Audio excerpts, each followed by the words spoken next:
तो साहब फरमाइएगा, आईपीपीज को पेमेंट करनी ही करनी है चाहे वो काम करें ना करें? जी बिस्मिल्लाहिर्रहमानिर्रहीम।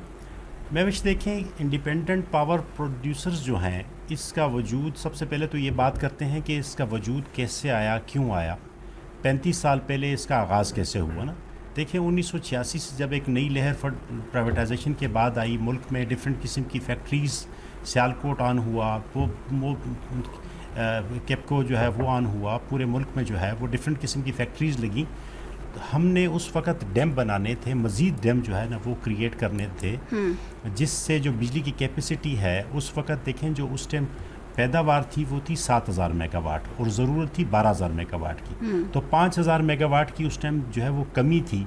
इसकी वजह से वो जब फैक्ट्रीज़ जो है उसको अगर बिजली नहीं देते थे तो उसमें फैक्ट्रीज़ ज़ाहिर है मुलाजमीन, फैक्ट्रीज़ का काम नहीं था, कारोबार बंद हो रहे थे। तो ज़्यादा कोशिश की गई और IMF जो ने ख़ुद इन्वॉल्व होकर 1992 में ये कहा कि दुनिया में ये भी एक मॉडल मौजूद है कि हम प्राइवेट जो पावर प्रोसीजर्स हैं इंडिपेंडेंट, उनको किया जाए और उनके थ्रू जो है बिजली ली जाए। उस वक़्त की जो देखें बैड गवर्नेंस है, बदकिस्मती ये है कि उस वक़्त ये IPPs वक्ती तौर पर तो ये मुआहदे किए गए और बहुत सख्त तरीन मुआहदे किए गए। उस मुआहदों का मतलब इस कदर वो सख्त थे कि वो उसमें वो बिजली पैदा करें या ना करें, लेकिन उनको कैपेसिटी मद में जो है वो चाहे वो सर्दियां हों चाहे वो गर्मी हो, उनको डॉलर में अदायगी दी जाएगी और वो बहुत लंबे लंबे अरसे के लिए उनके साथ वो मुआहदे किए गए। अच्छा, इसमें टोटल अगर देखा जाए 52% जो है वो हुकूमती प्राइवेट जो है वो निजी कंपनियां हैं और 48% जो है वो मुख्तलिफ जो प्राइवेट लोग हैं, मुख्तलिफ सेक्टर हैं, जिसमें तकरीबन कोई 18 की तकरीबन जो कंपनियां हैं जिसमें बैरून ममालिक के लोग शामिल हैं, उनकी भी कंपनियां हैं जिसमें अमेरिका, चाइना, तुर्की, सिंगापुर की कंपनीज। सॉरी साहब इजाज़त दें, ब्रेक की जानी बढ़ते हैं, वापस आएंगे नाज़रीन, फिर इसी अहम इशू के ऊपर बात करेंगे। Stay with us.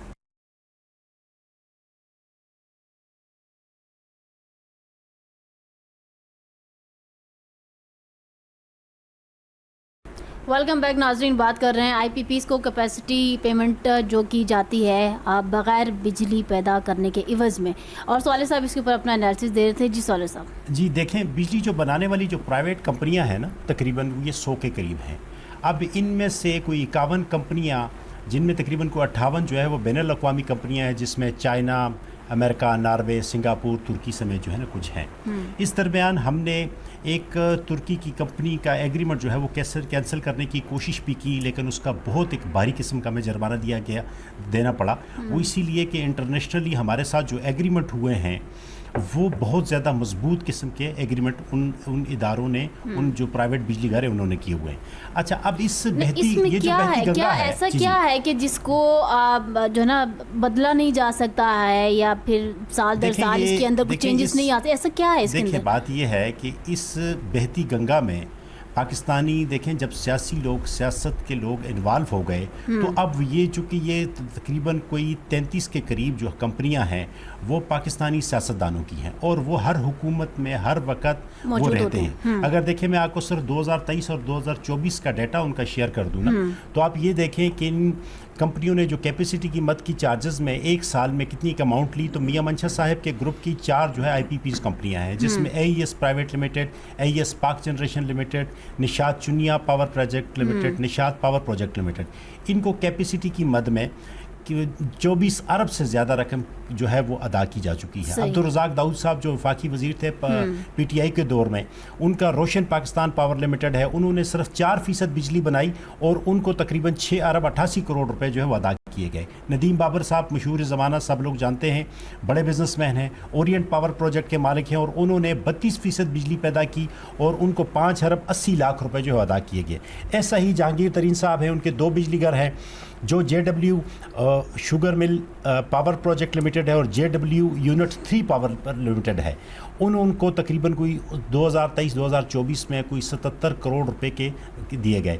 ऐसे ही अगर आप देखा जाए तो हमजा शहबाज साहब की जो है वो भी IPPs उनकी कंपनी है, उनको, और जो सलमान शहबाज साहब हैं जो शहबाज शरीफ साहब के साहिबजादे हैं, उनको तकरीबन कोई 1 अरब और 24 करोड़ रुपए के इवज़ के जो है वो कैपेसिटी की मद में उनको दिए गए। اب یہ اس وقت اوورآل جو اس کی ضرورت ہے وہ ہمارے ملک میں ہے کتنی، کیپیسٹی کیا ہے اور کس وجہ سے ہے سولر کے ہوتے ہوئے اوورآل دیکھیں ہمارے پاس جو اس ٹائم آئی پی پی سمیت جو کیپیسٹی ہے وہ 49,461 میگا واٹ بجلی جو ہے بنانے کی ہمارے پاس صلاحیت ہے. لیکن ہمارے پاس دیکھیں نا سردی اور گرمی والا معاملہ ہے. سردیوں میں ہمارے پاس یہ ہمیں جو ضرورت ہوتی ہے وہ 28,000 سے لے کر 32,000 میگا واٹ کی ضرورت ہے، اور جبکہ ہمیں جو سردیوں میں ضرورت ہے وہ 12,000 سے لے کر 16,000 تک کی ضرورت ہے. لیکن اب اس میں ایک چیز سولر ایڈ ہو گئی پچھلے 2 سالوں سے، اس کو کوئی بھی نہیں دیکھ رہا. 12,000 سے لے کر 16,000 کے درمیان جو کیپیسٹی ہمارے پاس یہ کم ہو گیا ہے. فیکٹریز ہمارے پاس ملک میں بہت ساری کم ہو گئی ہیں، ٹھیک ہے. ایون دین ہم کیپیسٹی سے اوپر جا رہے ہیں، لیکن اس کے باوجود جو ہے وہ بہت ساری جگہوں پہ وہ لوڈ شیڈنگ ہو رہی ہے. اس لوڈ شیڈنگ کی سمجھ نہیں آ رہی. پھر جو ریٹ ہیں بجلی کے وہ جو اس کا تسلسل ہے اس کی سمجھ نہیں آ رہا. اچھا یہ جو پرائیویٹ بجلی گھر ہیں دیکھیں یہ ایسا نہیں ہے، نہ تو اس کے خلاف جو ہے وہ کوئی کسی کورٹ میں جا رہا ہے تاکہ ان کو چیلنج کر سکے، نہ انٹرنیشنلی اس کے اوپر بات ہو رہی ہے، نہ جو بزنس جو بیڈ گورننس ہے ایٹ دس ٹائم، نہ وہ لوگ یہ سوچ رہے ہیں کہ بھئی ہم تقریباً کوئی ہر سال 1,800 ارب روپے جو ہے ہم صرف یہ پرائیویٹ جو بجلی گھر ہیں ان کو ہم دیے جا رہے ہیں.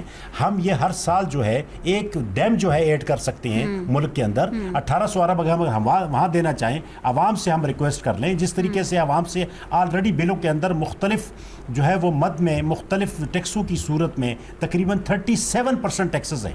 ہر بجلی کے 200 یونٹ سے اوپر کا جو بل ہے اس میں 37% جو ٹیکسز ہیں وہ مختلف قسم کے انوالو ہو جاتے ہیں. اگر اتنی بڑی اماؤنٹ ملک سے جو ہے وہ لی جا رہی ہے، عام صارف سے لی جا رہی ہے، تو پھر اس کا کوئی حل تو نکلے گا نا. اگر یہ حل نہیں نکلے گا تو یہ چیزیں کہاں جا کے بیٹھیں گی؟ حل کی طرف بڑھیں گے. سجاد صاحب کی جانب بڑھوں گی پہلے. اور سجاد صاحب بہت شکریہ.